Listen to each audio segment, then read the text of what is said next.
Welcome to the Jackson Rudolph podcast. I am your host, Jackson Rudolph, and this is episode 38, brought to you by Black Belt Magazine. And today, as you can tell, we have a brand new film study episode. And today, instead of just watching a bunch of old school sport karate forms, we're also going to highlight a couple of famous sport karate fights as well, starting with this Pedro Xavier versus Kevin Thompson. It's a classic fight that Black Belt Magazine covered just last week as one of the sport karate throwback Thursdays, which is an article that I do about every other week to highlight some legendary sport karate performances, forms, weapons, point fighting, you name it.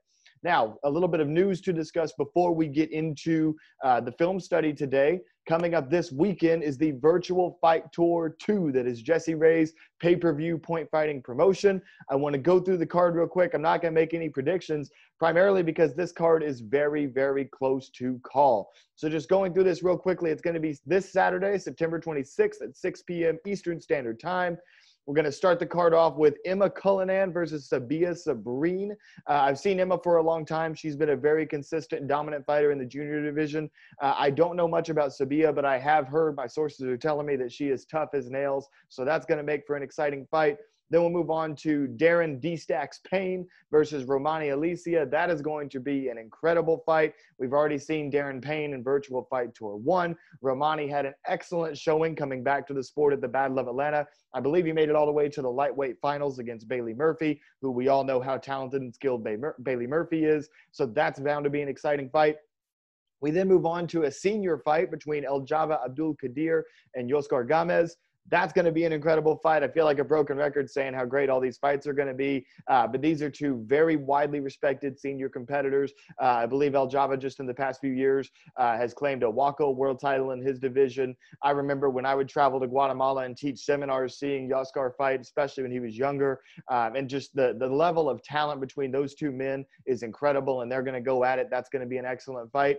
Then we move on down to what could be the fight of the card. It always seems like that second to last fight is a really exciting fight that kind of sneaks by people, and that is Anthony Merricks of Team Next Level versus Brandon Ballou of Team Straight Up. These are two tough, hard fighters. Anthony Merricks is always a threat to win the heavyweight grands. Brandon Ballou has had several hot tournaments. And like I said, I've said this about a few of these fighters, Brandon Ballou is tough as nails. So those two are going to go at it. They're going to slug it out. That's going to be an incredible fight.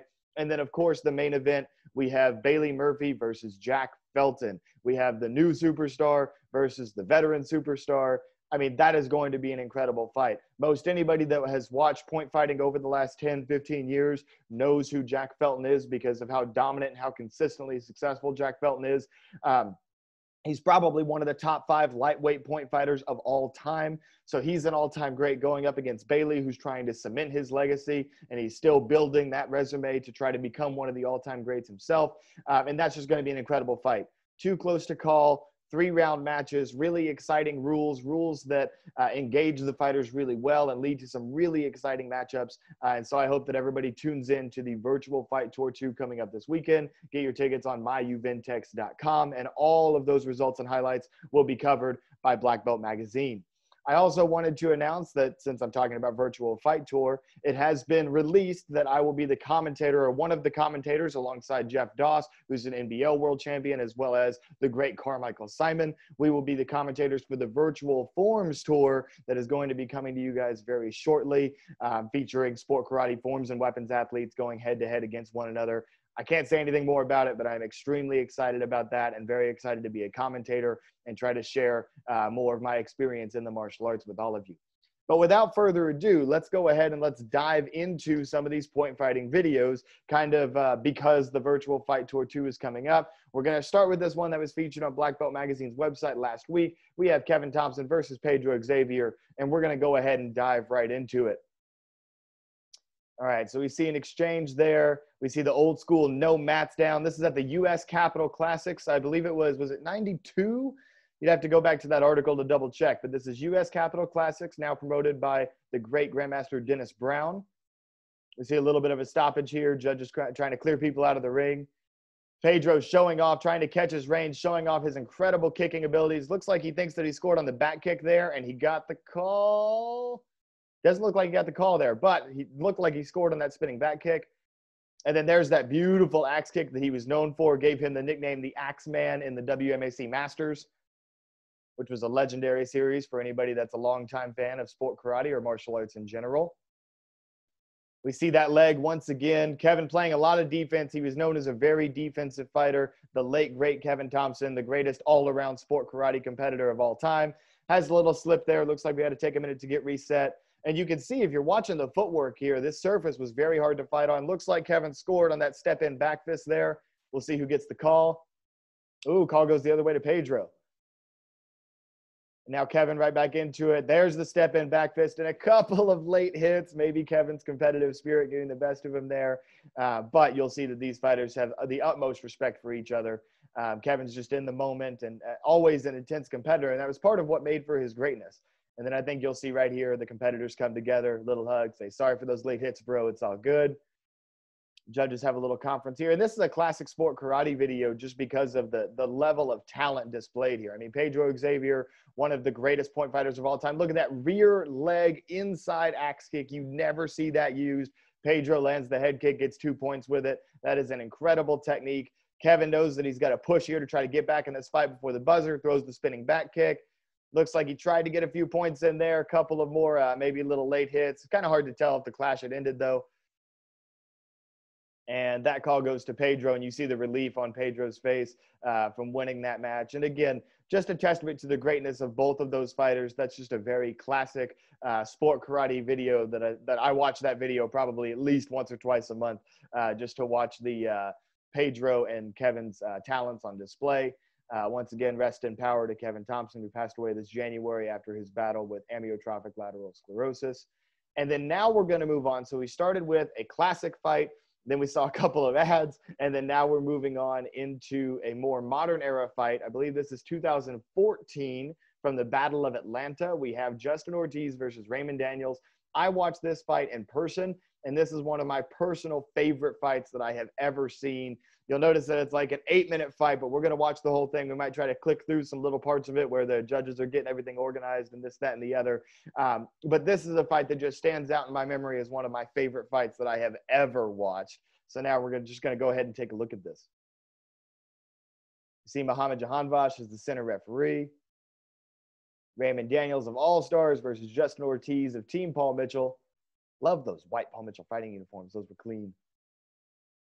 And we are ready to go. Now, I don't recall. I think 2014, they were still doing the overall grands, lightweight versus heavyweight. So this could be the overall fighting grands, but it could also be the final of the open weight. I'm not sure. Given the fact that it's daytime, I'm going to assume that it was open weight. But J.O. or Raymond, if you're watching this, feel free to go ahead and correct us down in the comments. Ray goes for the tornado kick. Looked like it was a little bit of a fake there with a smile. Follows it up with a spinning back kick. Judges didn't call it.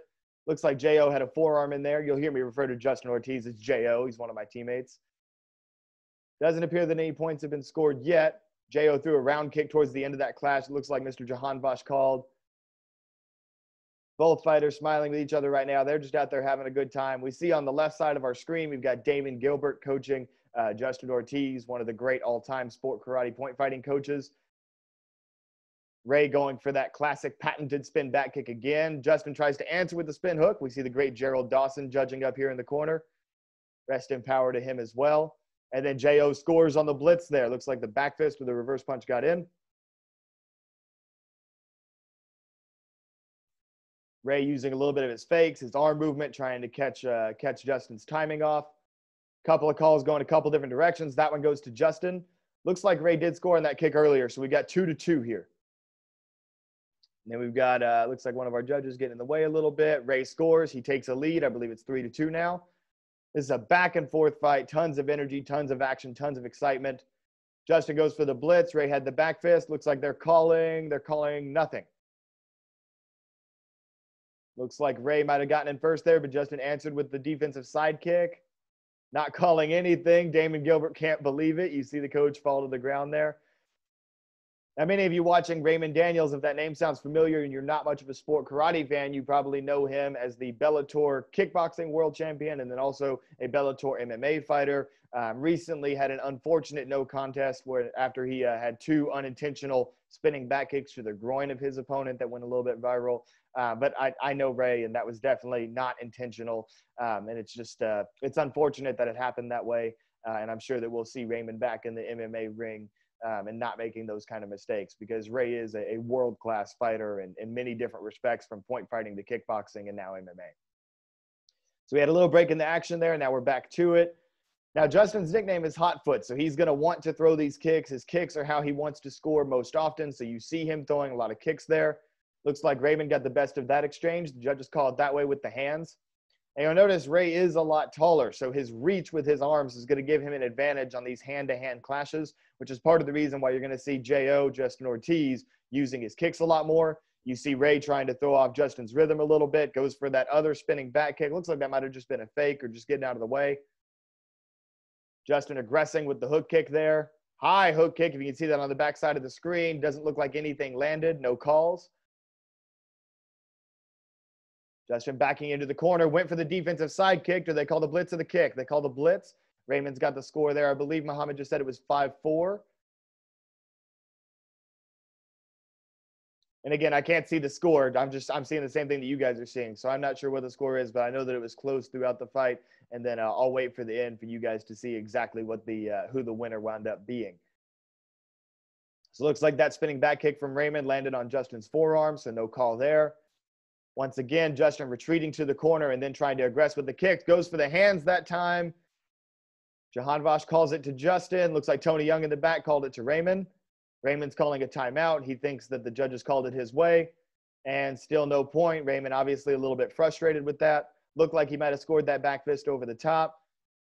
There goes Justin. Judge kind of crossed over there, so it looked like that kick might have landed. And now we have Coach Damon Gilbert trying to get a timeout. So we see, obviously, when you've got fighters going this speed and with this level of skill, looks like there's a question about whether Justin threw a back fist to the body or the straight jab to the body under the NASCAR rules in 2014. I believe it was that, or actually, I think it's the other way around. I think Damon is arbitrating that Raymond was throwing a back fist to the body. Raymond is saying that it was a punch to the body. Either way, I believe that the rule was that year in NASCAR that a back fist to the body does not count. A jab would count. So there was a little bit of discrepancy over which technique was thrown there. But the point that I was trying to make was you can tell when fighters are this skilled and are moving at this high level of speed, you're going to see some controversial calls. You're going to see some judges point one way, some judges point the other. And that's one of the things that makes this sport so hard to officiate is the speed of these athletes and seeing what technique landed first. Because both of these guys are throwing good techniques. Both of these guys are landing on some of those techniques and also getting some good blocks in time. And it's just a matter of trying for the judges to do their best and try to make the right call. And so I always give the judges the benefit of the doubt. It is a difficult sport to officiate, but here we see that Mr. Jahanbash has very good control of the ring, and he's handling this high-stakes, high-pressure fight very, very well. So we see another break in the action. Justin tries to go for a little fist bump there, but Ray wasn't having it. That was a little bit interesting. Ray for another spinning back kick, blocked by Justin once again. Justin goes for the hook round, got himself turned around through the reverse punch. Nothing going. Looks like they're calling in Ray's direction. 1 point for Raymond Daniels. Ray going for that tornado kick again. Ray was always known as a flashy fighter, but looked like he was going a lot for a lot of those tornado kicks or spinning back kicks in this fight. Then we see Justin firing away with the hands. We see a young Anthony Merricks over in the corner there. 1 point goes to Justin for the aggressiveness there on that hand exchange. Looks like Ray's calling another timeout. He wants clarification on something. There was a lot of controversy in this fight. There was a lot of coaches, a lot of the competitors being like, wait, what was that? What was the call? But again, in a high-stakes fight like this, I mean, the competitors doing their due diligence to make sure that the score is correct and that the rules are being officiated properly. Justin there recovers from the kick. He thinks he scored on underneath, but it looks like Ray scored over the top with the back fist. They give it to Ray. Coach Gilbert a little bit upset with that call. Ray with more fakes. Beautiful hook kick from J.O. comes up short. And then Ray's hand slips out of his glove. Little equipment malfunction. They've got to reset that. Notice in that back right corner, I do believe that's Tony Young back there judging, another point fighting legend. All right, we've got Justin with that leg in the air, pushing Ray back. Goes the hook kick, goes for the spin hook, goes down. Doesn't look like much landed there. Looks like Raymond may have thought it was NBL rules for a second there, going for the score on the ground. No calls there. I agree with that. Didn't see much. Here goes Justin once again working that hook kick. Ray comes over the top. Ray looks like he knows that he got that one, and that's what the judges call. Back fist coming over the top. Ray working the fakes, working those little rhythm changes. Justin trying to overcome it with the kicking once again. Justin thinks he scored with the kick. Ray thinks he scored with the back fist. Let's see what the judges call. Mr. Jahanvash is calling in favor of Raymond Daniels, and it looks like that will be the fight. And obviously, you know, you see Justin saying that went down right here. In a minute, you're going to see Justin lift his hand up into the air. I mean, that was, Raymond wound up winning the fight, but that was an incredible back and forth fight, depending on, and now that I'm, you know, watching this video and thinking back and reflecting on the fight a little bit, I do believe the controversy was the point that Ray scored a back fist or a straight punch to the body. And I believe that the way that it worked out, if that technique had not been called, Justin would have been up 2 when time expired, and Justin would have won the fight. That point was called, so Justin was only up by 1. Time expired. They go into overtime. You see Ray score on the couple of exchanges there, and so Raymond was able to take the lead and secure the victory. But this is one of those fights where it really, just like with the Pedro and the Kevin fight, neither of those fights, it didn't matter who won. What mattered was we saw 2 incredible athletes. We see Pedro and Kevin, 2 of the greatest of all time, the greatest of their era. We see Raymond Daniels, who many consider to be the greatest of all time. Justin Ortiz is one of the greatest lightweight point fighters of all time, a world champion in his own right. And so we're seeing some all-time great point fighters exchanging, showing off their technique, showing off their speed, showing off their fight IQ, and it's truly special to watch. So at the end, in these overtime fights, 1-2 point victories, things like that, it really doesn't matter who won. What matters is respecting the talent and the ability of these athletes and just enjoying these incredible fights. Now we're going to go to the Battle of Atlanta in 2002. So we're throwing it back a little bit. We were just at the Battle of Atlanta 2014. Now we're going back to the Battle of Atlanta 2002. And speaking of talent, we're going to watch one of the most talented sport karate competitors of all time. We have Kim Do Nguyen, and he is actually fighting here. Most people know him for his forms performances, but we're going to watch him fight. And this is one of, courtesy of sportmartialarts.com. Thank you for keeping the history of sport karate alive. And so now we're going to be having a look at Kim Do actually scoring on a Webster back in 2002. A Webster is a one-legged front flip technique. This is a classic sport karate video. We see Kim Do in the yellow gear, flipping over the top, landing the axe kick at the end of the front flip on the head of his opponent visibly dazed. Now, I was not around to be competing in 2002. We see the high five there from Joe Greenhall. So I was not competing in 2002. I was 4 years old. So I actually don't know if Kim Do going to the ground there means that he was unable to score on that technique. But score or not, the fact that you hit somebody in the face with a front flip with a Webster is incredibly impressive, and that's why so many people love to go back and watch this video. And Kim Do didn't just do this once. This is something that he did relatively regularly. There's actually 2 or 3 other clips circulating on the internet. If you go and, you know, watch Kim Do's videos, there's a couple of times that he either attempted or landed this Webster technique on his opponent. We'll watch it one more time just for fun. Boom, right over the top, landing the heel right on the chin of his opponent. And then once again, the opponent visibly dazed coming out of that. We see the celebration from Kim Do. I love this atmosphere. We see everybody crowded in around the ring, all types of excitement. You can't really even see where the ring is. There's no tape down or anything.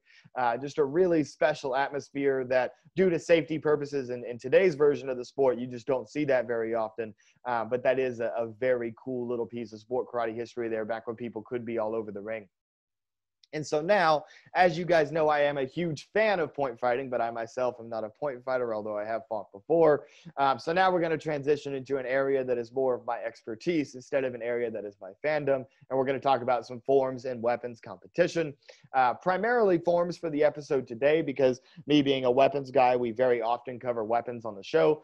And so now we're going to go to Kim Do once again, transitioning right into the forms part of the show. We're going to watch Kim Do at the U.S. Open in 1998. This is what Kim Do was most known for. And we see already he's gotten some massive hang time here. You see he's jumped high enough that the mat is no longer in the shot here on ESPN2, and his head isn't even in the shot. So he's jumped so high, he's just jumped out of the frame of the camera. And let's have a see. Those that inside round kick at the end there, I believe that was a 1260, which the naming conventions on tricking have always been a little bit off. I believe that was 2 rotations and then an extra half turn to throw the inside round kick there. Technically, that's 900 degrees of rotation, but I believe by tricking terminology, it's a 1260. That gets complicated. We're not going to worry about that right now. Huge jump spinning back kick. Just shows you a little bit of Kim Do's style back in 1998. We weren't seeing corkscrews and things like that back then. It was these base, or what would, by today's standards, what are basic. We see a beautiful double leg to the split there. That's unprecedented. You don't see anybody doing double leg to split anymore. But by today's standards, these techniques that are basic, these athletes were masters of. He goes for what looked to be like another double leg variation. Looks like maybe split the legs for an X out there. Kind of landed on all fours. So he wound up having to run his form again in a tiebreaker round. And this is one of the things that I miss about old school sport karate competition is these tiebreakers. You know, now we have a lot of mathematical tiebreakers for the judges to split their score. We see the double 720 there, 2 spins, 2 different outside crescent kicks. That's awesome. But I always love the environment that was created when we would see these tiebreakers. We're going to see some big air coming up here. Beautiful flash kick over the top. Coming out with a clean reverse punch in the front stance there. Now, Kim Do actually says side swipe right there as he runs into that corner pass. And to my knowledge, that is the first side swipe that we see in competition, which is why Kim Do made such a big deal out of it. And the big thing that I want everybody to notice is how much different this looks from the side swipe of today. So we see Kim come up into the corner here. He actually says side swipe to the camera, which is an awesome bit of showmanship there. And whereas today, the side swipe is more of an inverted 540 kick. So for those of you who don't know what a 540 is, the tornado kick, which is a much more common move, you know, turning around, lifting the left knee, throwing the right leg on the kick. For a 540 kick, you do a tornado kick. With the kicking leg, you land on that kicking leg.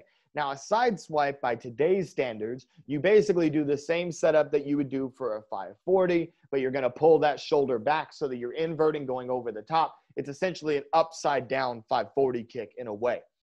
But what we see in 1998, when what I believe is the first side swipe that was done in competition, we see Kim Do kind of get a running start into it and then take the right leg to step forward, jumping off that right leg, and then kicking all the way up over the top. So it's interesting to see how much that move has evolved over the past 20 years into what we now see as the side swipe, which is much more of a stationary technique instead of a technique that's done on the corner pass like we see Kim Do doing here. So watch this. He says side swipe, runs up, boom, over the top, beautiful inverted side swipe there, and then finishing down to the knee, which was kind of a classic finish for that era. And now we're going to see one of Kim Do's rivals, one of his contemporaries. We have Steve Terada, who's a member of Team Paul Mitchell. Kim Do always fought for straight up. And now we're going to watch a couple of Steve Terada performances since we got a 2-for-1 there with Kim Do. This is at the Charlie Lee Nationals back in 2001. It's a tournament that doesn't exist anymore, but it was a classic, big, successful martial arts tournament promoted by the great Charlie Lee. And Steve Terada was always known as a great performer. We're going to see him bringing in some of those performance elements here. Member of Quest Crew that won America's Next Best Dance Crew. Another thing that was legendary about Steve Terada was his intensity. You see his facial expression, his key eyes. He was always 100% going as hard as he could every single form. We see a beautiful tornado kick there. Skip front kick to the pop front kick. Throwing these nice martial arts techniques. Now, Steve's stance was naturally a little bit higher, and he had extremely fast hands. Just a very unique style. You know, there's really nobody that I would compare to Steve Terada in terms of the way that they go about running an extreme form. We see the patented triple or quadruple flash there as he's kicking all the way around on the flash kick. Throws the B-twist round, the hook kick, going into the side swipe there. So they're just 3 years later. Or that technically might have been a raise to a split because I don't think he completed that kick all the way over.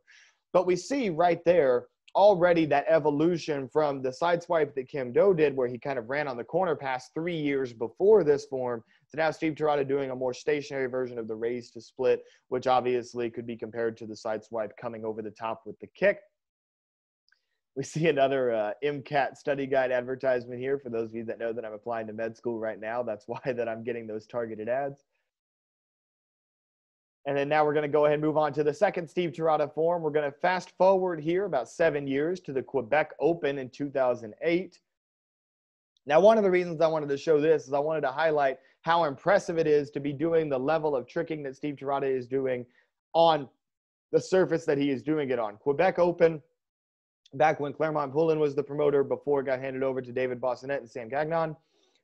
it used this like dance floor for the night show, which was very difficult to compete on. I remember competing on it multiple times. We see Steve with his signature split kick, finishing the kick before he lands. That I competed on this stage multiple times, even slipped on it once on a technique while I was trying to spin on my knees, kind of slipped and had to put my hand down, and might have cost me a win there at the Quebec Open. But it just adds it was just an extra element of difficulty that would go into some of these forms. And we noticed that Steve isn't missing a beat. He's landing everything very cleanly, landing a very strong routine despite the surface that he was competing on being less than ideal. It's one of the great innovations of our sport over the past 10 years is the fact that now we have mats in every single division that you compete in, which is excellent. And then now, kind of rounding out the Steve Terada and Kim Do rivalry, we're going to go on to the XMA Challenge at the U.S. Open. This is a classic showdown between two extremely high-level sport karate athletes, Steve Terada and Kim Do. Now, the trick battle format that we're going to see here is a little bit different than what you would see at most trick battles today if you watch the Adrenaline Worldwide trick battles or anything of that nature. The trick battles that we see today are a lot more free-flowing. You know, it's 2 minutes, both athletes do as many tricks as you can, and then the judges will pick who wins.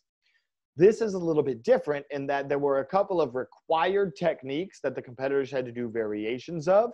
And then after the required techniques, the competitors got 2 freestyle passes that they could go for as long as they wanted to on those passes. So a little bit of a more structured format than what we see in trick battles today. You'll also notice that they're in full martial arts uniforms. You don't see that very often in trick battles anymore, unless you're watching a breaker tricking like Min Chol, who's known for his extreme ability to break boards with his Taekwondo acrobatic kicking abilities.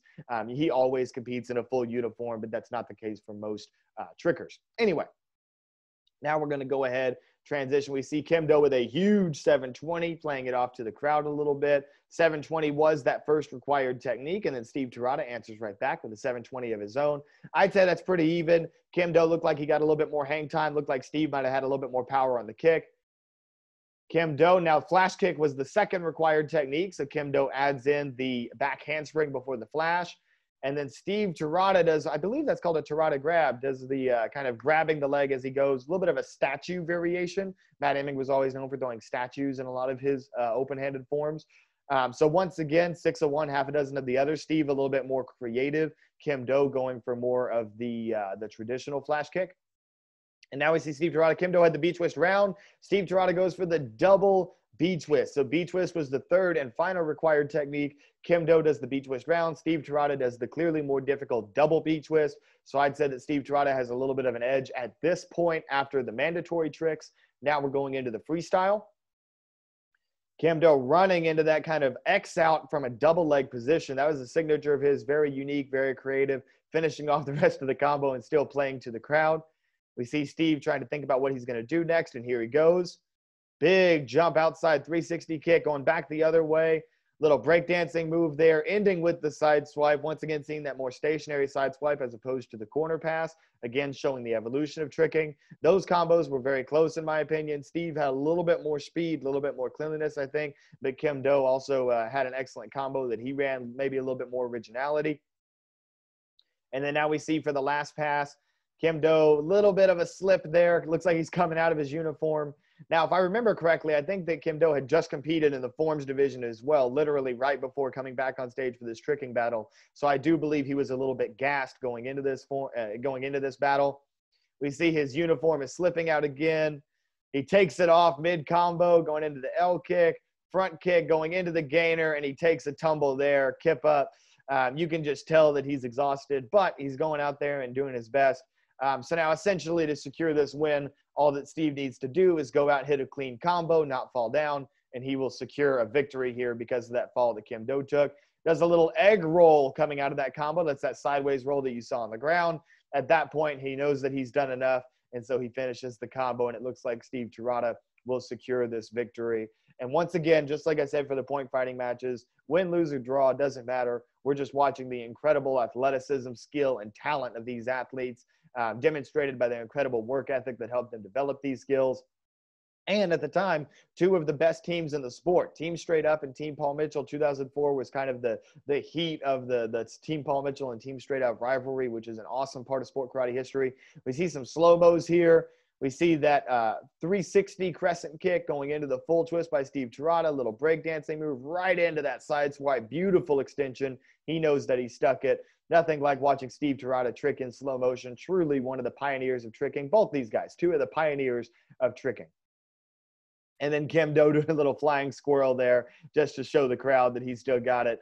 And then Steve Terada's got to end with that signature Terada flash there.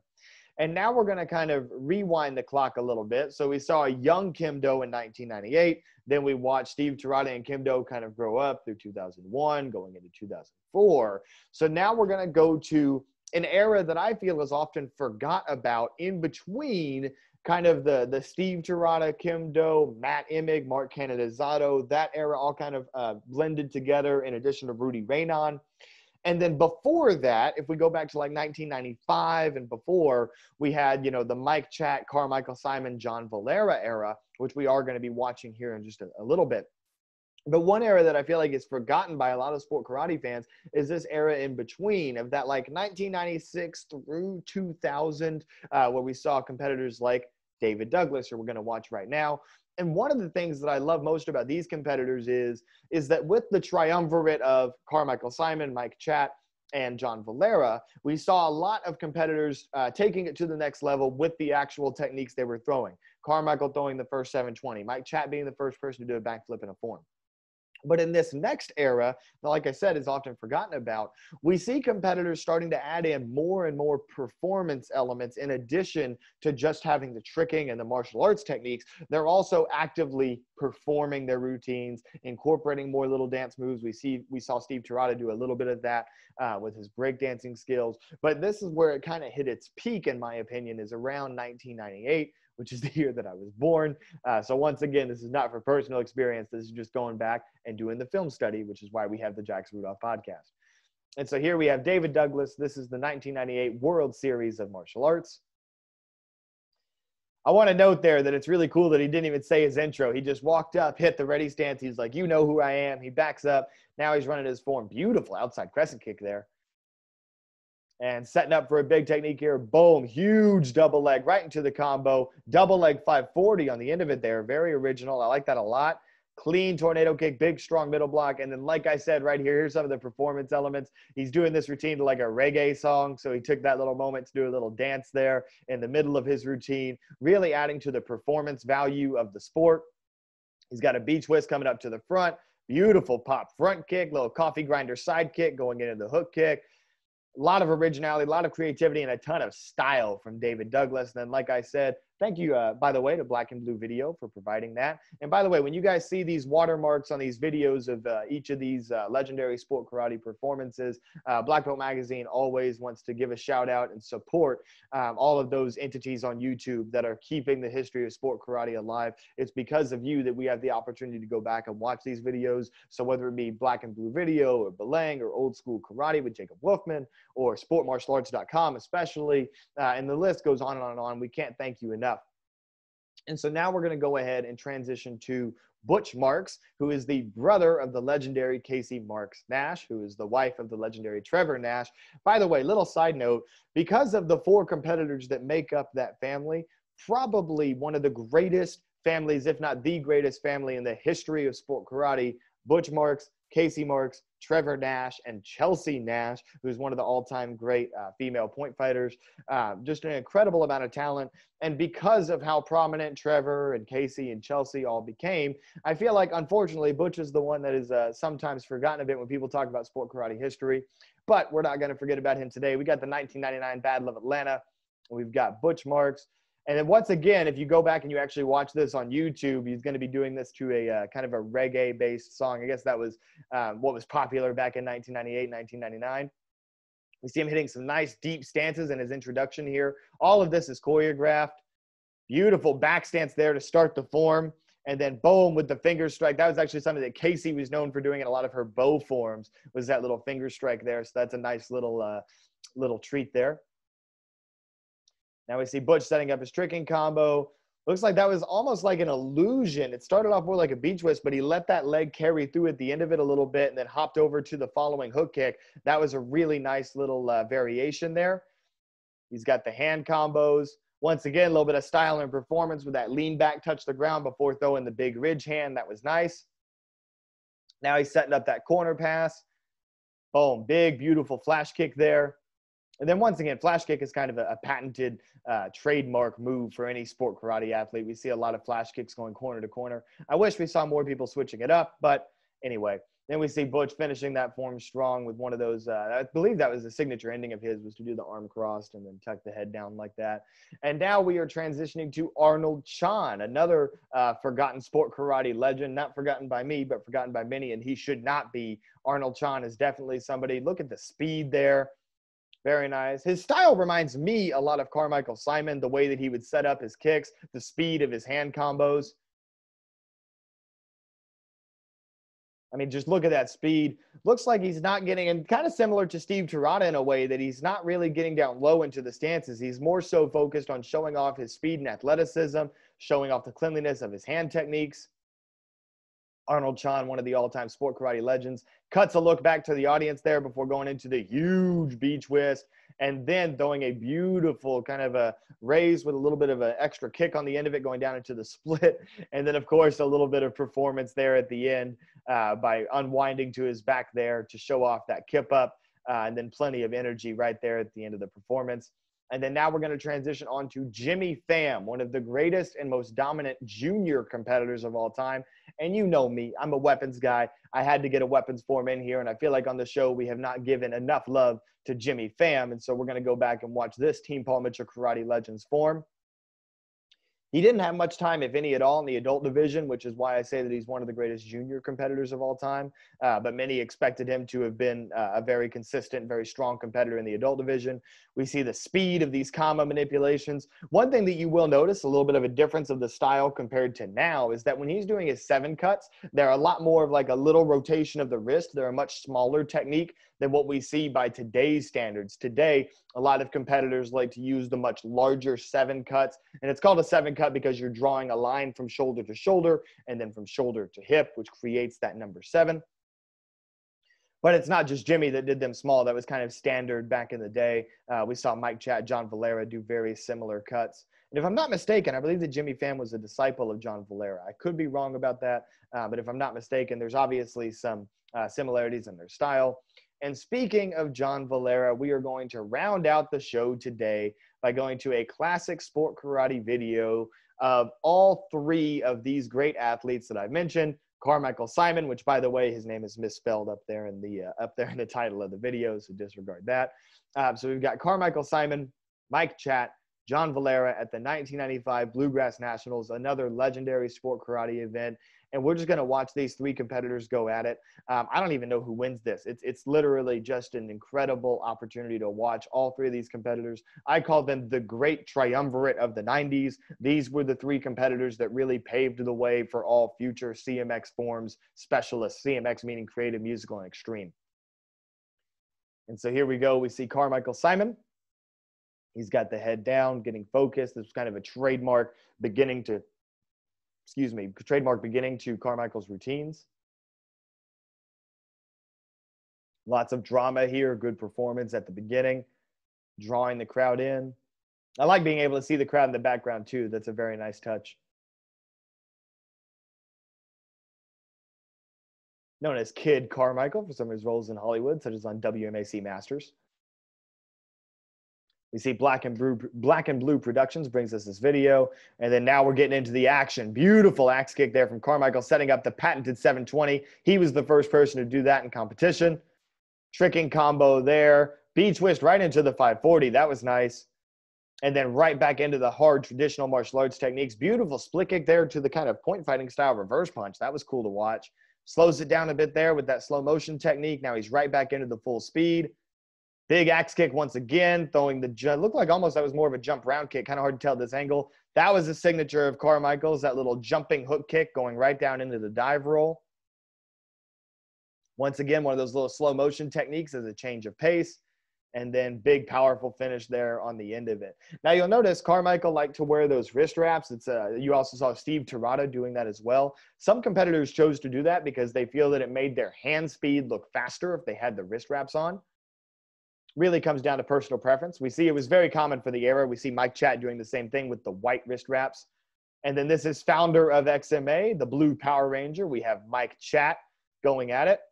Beautiful skip front kick there, right into the split kick. There's the backflip. He was the first person to do that technique, the backflip in competition, to my knowledge. That's what I've always been told, at least. He throws the high round kick, and then look at the extension on the hands. That's one thing that was always beautiful. Those the Hadouken blast there to the left corner.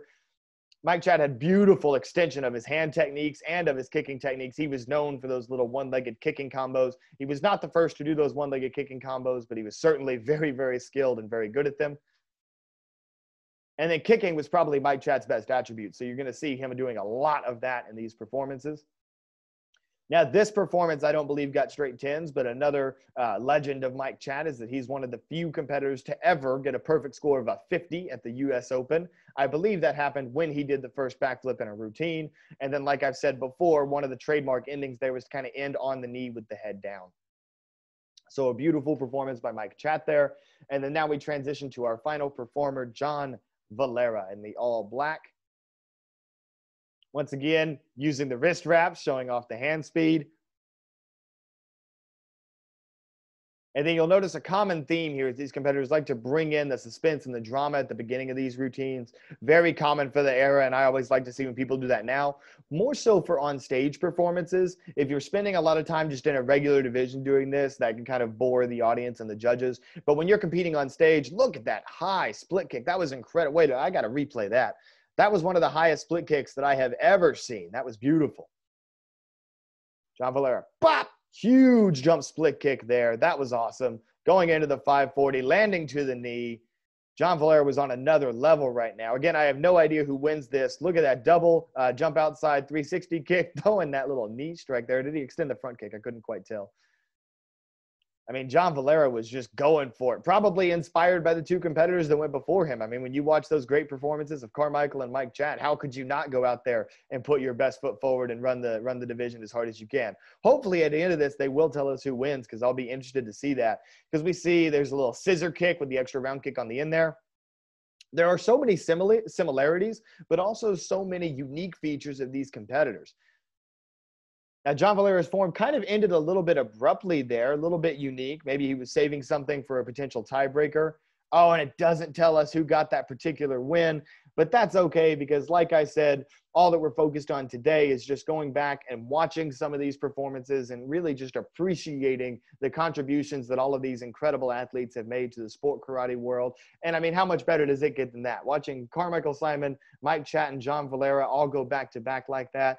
I mean, that's just absolutely incredible. Three legends of the sport, and all of them went out there and put their best foot forward. And I mean, that's the moral of the story today, guys, is just respect the history of this sport. Take a look at all of these great athletes that we had. And if you are a sport karate competitor and you want to take your game to the next level, this is something that I've done my whole career. Go back and watch film. What was it that made Kim Do successful? What was it that made Steve Terada successful? How did John Valera get his hands to be so fast? How did Carmichael train to take the risk to throw the first 720, or Mike Chat to do the backflip? What does it take to be able to be at that level? You learn that through film study. I was talking to Bailey Murphy on Instagram just a couple of days ago, because he posted on his story, he was doing some film study before his fight with Jack Felton. He was doing film study watching an old fight of Jack Felton versus Laszlo Gambos, who's the Team Paul Mitchell member from Hungary. He was watching that fight, trying to understand Jack's tendencies and doing the film study so that he can be prepared for his fight. So whether you're a fighter, whether you're a forms and weapons competitor trying to figure out what you can do to take your game to the next level, film study is an incredible way to do that. And one of the best ways to get that film study in is by tuning into the film study episodes of the Jackson Rudolph podcast. Like I've said before, I'd like to do episodes like this every 4 or 5 episodes, at least once a month. And I typically like to do it with a guest. I know the past 2 have just been me kind of going over these forms and commentating on them for you. But if you guys have anybody that you would like to hear their thoughts as well, so that we could commentate these historical sport karate forms alongside each other, drop those names down in the comments. Tag them. Who do you want to see on the Jackson Rudolph podcast for us to break down some legendary sport karate routines? If you go back on the YouTube channel, you can see me breaking down some of these old sport karate videos with Sammy Smith and Reed Presley. Let me know other sport karate athletes that you would like me to sit alongside and commentate on some of these historical sport karate forms with. Or if you have a favorite historical sport karate video, go ahead and drop that link down in the comments as well, and we can include that in the next film study episode of the Jackson Rudolph podcast. So that's going to do it for the show today. Drop those comments on what videos you want to see and who you want me to break them down with. I can't wait to get into another film study episode. Make sure you tune into the virtual fight tour this weekend, Saturday, September 26th at 6 p.m. Eastern Time. Tickets on myuventex.com. And stay tuned to Black Belt Magazine for all the updates about that event, as well as staying tuned to the Sport Karate Throwback Thursdays, which are going to come out every week to every other week, and also highlighting some historical sport karate performances in an article format. So those are going to be typed up versions of what happened with the YouTube link included, so you can go check that out. So once again, I'm Jackson Rudolph. Thank you all very much for tuning in. Thank you for participating in Black Belt Magazine. We've always got great content going up on Facebook, whether it's this podcast. We also have live seminars that happen twice a week. We have some incredible live seminars coming up. I know that we've got Chip Townsend coming up. We've got pro kickboxer Ross Levine coming up. So you guys definitely don't want to miss that out, all on the Black Belt Magazine Facebook page. I'm Jackson Rudolph. This has been the Jackson Rudolph Podcast, episode 38, and I'll see you next time.